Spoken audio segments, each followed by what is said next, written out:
அண்ணாமலை கிரிஷ் பாட்டி ரோகிணி யாருமே கவனிக்காம இந்த பக்கம் திரும்ப நின்று முத்துக்கிட்ட போன் பேசிட்டு இருக்காங்க. முத்து சொல்றாங்க, எங்கப்பா இருக்க அப்படின்னு சொல்லி கேக்கிட்டு, எங்க பக்கத்துல நம்ம வீட்டு பக்கத்துல இருக்கிற ஸ்கூல்ல தாண்டா நின்றுட்டு இருக்கேன் அப்படின்னு சொல்றாங்க. அங்கதுக்கு போனேன்னு சொல்லி கேக்குறப்போ, இல்லடா எனக்கு வேலை கிடைச்சிருச்சு அப்படின்னு சொல்றாங்க. உங்களை தான் வேலைக்கு போவேன்னு சொன்னேன்லப்பா அப்படின்னு சொல்லி கேக்குறாங்க. இல்லடா வாரத்துல ஒரு நாள் தான்டா, அதனால என்ன ஒரே ஒரு நாள் தானே வேலை, எனக்கு சம்பளம் கிடைக்குது இல்ல, வீட்லயும் சும்மா தானே இருக்கேன், அதனாலதான் ஓகேன்னு சொல்லிட்டேன்டா சொல்றாங்க. ஏப்பா நான் சொன்னா கேட்கவே மாட்டேயா அப்படின்னு சொல்றாங்க. சரிடா முத்து, நீ என்ன பக்கத்துல இருந்தீங்கன்னா வந்து என்னை கூட்டிட்டு போறியா அப்படின்னு சொல்றாங்க. சரிப்பா அதை வந்துடுற அப்படின்னு சொல்லி பேசுறாங்க. அப்ப கரெக்டா முத்துவும் வந்துடுறாங்க. முத்துடைய கார்ல ஏறினதுக்கு அப்புறம் கரெக்டா டக்குன்னு திரும்புறப்பதான் கிருஷ்ண வந்து பாக்குறாரு. இதை பார்த்தோம்னா அண்ணாமலை, டே வண்டி ஒரு நிமிஷம் நிறுத்துடா அப்படின்னு சொல்றாங்க. ஏப்ப என்னாச்சு அப்படின்னு சொல்லி கேக்குறாங்க. ஏதாவது மறந்து வச்சுட்டு வந்துட்டீங்களா அப்படின்னு சொல்லி கேக்குறாங்க. அதெல்லாம் ஒண்ணு, இங்க கிருஷ்ண உள்ள ஸ்கூலுக்குள்ள போற மாதிரி தெரியுதுடா அப்படின்னு சொல்றாங்க.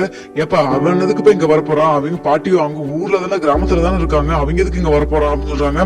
இல்லடா இந்த ஸ்கூல்ல எதுவும் சேர்த்திருப்ப மாதிரி தெரியுது, என்னன்னு தெரியலையடா அப்படின்னு சொல்றாங்க. ஒருவேளை அவங்க அத்தை வந்து இங்க சேர்த்திருப்பாங்களோ அப்படிங்கிற மாதிரி முத்துவும் சொல்றாங்க. எனக்கு அதாண்டா சந்தேகமா இருக்கு அப்படின்னு சொல்றாங்க. சரி ஒரு நிமிஷம் வெயிட் பண்ணுங்கப்பா, நான் போய் நான் உள்ள போய் ஸ்கூல்ல பாத்துட்டு வரட்டுமா அப்படின்னு சொல்றாங்க. டே உனக்கு ஏதாவது வேலை இருக்க போது எதுக்கு தேவையில்லாம அவங்க தான் அன்னைக்கு பாட்டி மூஞ்சிலே முடிக்க வேண்டாம்னு சொல்லிட்டு ரொம்ப ஒரு மாதிரி பேசிட்டு போயிட்டாங்களடா அப்படின்னு சொல்றாங்க. அப்ப இல்லப்பா வேற ஏதோ நடந்திருக்குப்பா, அவங்க அன்னைக்கு டென்ஷன்ல தான் பேசினாங்க, அவங்க பொண்ணு கூட ஏதாவது சொல்லி இருந்திருக்கலாம்ல, வெயிட் பண்ணுங்கப்பா, அவங்க அது மாதிரி டைப் எல்லாம் கிடையாது அப்படின்னு சொல்றாங்க. நீ சொன்னா கேளுடா அப்படின்றாங்க. இல்லப்பா ஒரு நிமிஷம் வெயிட் பண்ணுங்கப்பா, நான் போய் ஸ்கூலுக்குள்ள என்னன்னு பாத்துட்டு வந்துடுறேன் அப்படின்னு சொல்லிட்டு போறாங்க. அப்ப போறப்ப கரெக்டா ஆபீஸ் ரூமுக்கு முன்னாடி கிரிஷ் பாட்டியும் வெயிட் பண்ணிட்டு இருக்காங்க. ரோகிணி உள்ள பிரின்சிபல்கிட்ட பேசிட்டு இருக்காங்க. அது தெரியாம இங்க கிருஷ்ண பார்த்தோன்னே டே கிரிஷ் அப்படின்னு சொல்றாங்க. பார்த்தோன்னா என்ன ரியாக்ஷன் கொடுக்கணும்னு தெரியாம கிருஷ்ண முழிக்கிறான். என்னடா முழிக்கிற, பாட்டியில ஒன்னும் சொல்ல மாட்டாங்க வா அப்படின்னு சொல்லி சொல்றாங்க. ஏன் தம்பி திரும்ப எங்களுக்கு வந்து தொந்தரவு கொடுத்துட்டே இருக்க அப்படிங்கிற மாதிரி டக்குனு பேசிடுறாங்க. ஸ்கூல்னு பாக்குறேன், ஏன்ப்பா இப்படி பண்றீங்க அப்படின்னு சொல்லி கேக்குறாங்க. இல்லங்க இப்பதான் அப்பாவுக்கு அழைச்சிட்டு போலான்னு இங்க வந்தேன், வரப்ப பார்த்தா உங்களை திடீர்னு கிருஷ்ண மட்டும் நான் பார்த்தேன், அதனாலதான் சரின்னு சொல்லிட்டு உங்களை பார்த்து பேசிட்டு போலான்னு வந்தேன். உங்களை நான் எதுவும் தொந்தரவு எல்லாம் பண்ணல, வீட்டுக்கெல்லாம் ஒன்னும் கூப்பிடல, கிருஷ்ண பார்த்தேன் அதான் பார்த்துட்டு போயிடலான்னு வந்தேன், மற்றபடி உங்களை எதுவும் தொந்தரவு பண்ண மாட்டேன் அப்படின்னு சொல்றாங்க. இப்ப கரெக்டா டோர் ஓபன் பண்ணி ரோகிணியும் வெளில வராங்க. முத்து இருக்கிறத கவனிச்சோன்னா ரோகிணி மறுபடியும் டோர் லாக் பண்ணிட்டு உள்ளே போறாங்க. ஏமா என்னாச்சு அப்படின்னு சொல்லி கேக்குறாங்க. இல்ல சார் மறுபடியும் எனக்கு கொஞ்சம் டவுட் இருக்கு அப்படிங்கிற மாதிரி பிரின்சிபல்கிட்ட போய் அது இது பேசி கொடுத்து நின்றுட்டு இருக்காங்க. இவ எதுக்கு இங்க வந்தா மறுபடியும் இங்க பிரச்சனை ஏற்படும், நம்மள என்னை மட்டும் இங்க பார்த்தானா அவ்வளவுதான் காரியமே கெட்டுது அப்படிங்கிற மாதிரி நினைச்சிட்டு இருக்காங்க. அப்ப என்ன பண்றோம்னு தெரியாம இங்கேயும் ரோகிணி இங்க வெளில வந்துட்டானா பிரச்சனை ஆயிடுன்னு சொல்லிட்டு கிருஷ்ணோட பாட்டி சரிப்பா தம்பி நீ கிளம்பு அப்படின்னு சொல்றாங்க. சரிங்க பாட்டி எதுக்கு நீங்க இங்க வந்திருக்கீங்க, எதுக்கு இங்க வந்திருக்கீங்க அப்படின்னு சொல்லி கேக்குறாங்க. இல்லப்பா கிருஷ்ண எங்க ஸ்கூல்ல போலாம் தான் அப்படின்னு சொல்றாங்க. நீங்க கிராமத்துல இருக்க போறீங்க, அப்புறம் எதுக்கு இங்க வந்திருக்கீங்க அப்படின்னு சொல்லி கேக்குறாங்க. அது இல்ல என் பொண்ணு இங்க பக்கத்துல வீடு எடுத்து எங்களை இங்கே தேங்க்யூ சொன்னா, அவ மட்டும் இங்கே துபாயில இருந்து இங்க வரன்னு சொல்லியிருக்கா, அதனால அதான் அப்படின்னு சொல்றாங்க. அப்படியா நல்ல விஷயம் தான், உங்களுக்கு உடம்பு இல்லாம போயிருக்குல்ல அடிக்கடி, அவங்க வந்துட்டாங்கன்னா உங்களுக்கு ஒரு ஹெல்ப்பா இருக்கும்ல அப்படின்னு சொல்றாங்க.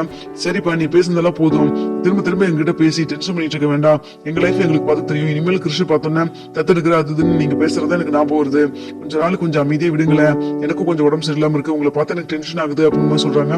நாங்க என்ன அப்படி பண்ணிட்டோம் ஒண்ணுன்னு தெரியல, எனக்கு ஒண்ணுமே புரியலையே, சரிடா கிருஷ்ண மறுபடியும் வந்து பாக்குறேன் அப்படின்னு சொல்லிட்டு கிளம்பிடுறாங்க. அடுத்ததான் இங்க ரோகிணியும் முத்து போனதுக்கு அப்புறம் எதுக்குமா இவங்ககிட்ட வந்து நீ பேசிட்டு இருக்கிற அப்படின்னு சொல்லி கேக்குறாங்க.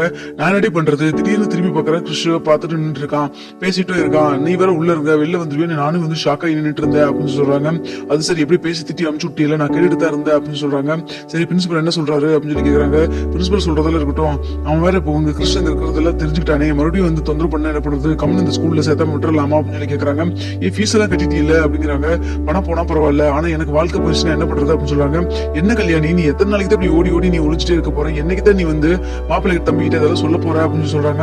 அதுக்குன்னு ஒரு நேரம் வரணும் இல்ல, நான் சொல்றப்ப சொல்லுவேன், இல்ல இந்த ஸ்கூல்ல சேர்த்துறது எனக்கு சரியா படல, மறுபடியும் வேற ஸ்கூல் மாத்திடலாமா அப்படின்னு சொல்லி கேக்குறாங்க. அப்படியே நீ ஓடிட்டே இருக்க போறியா, அதெல்லாம் ஒண்ணும் வேண்டாம், அந்த பையன் வந்தாலும் பேச வேண்டாம் அப்படிங்கிற மாதிரி நம்ம கிறிஸ்ட சொல்லி வச்சிடலாம், இங்க ஸ்கூல்லயும் நம்ம சொல்லி வச்சிருவோம் ஸ்டாஃப் கிட்ட, அதனால நீ அதெல்லாம் ஒண்ணும் பயப்படாத, நீ எப்பவும் போலவே இது, அதுக்காக வந்து இப்ப இந்த ஸ்கூல் 50,000 ரூபாய் கிட்ட ஃபீஸ் கட்டியாச்சு, அந்த ஃபீஸ் என்ன திரும்ப கொடுக்க போறாங்க அப்படின்னு சொல்லி கேக்குறாங்க.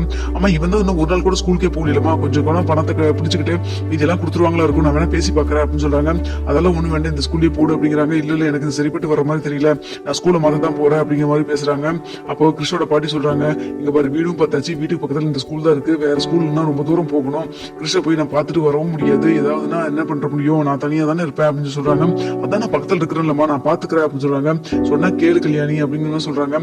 ஆமா நான் சொல்றது நீ கேளு, இந்த ஸ்கூல் இனிமேல் அவன் படிக்க வேண்டாம் அப்படின்னு சொல்றாங்க.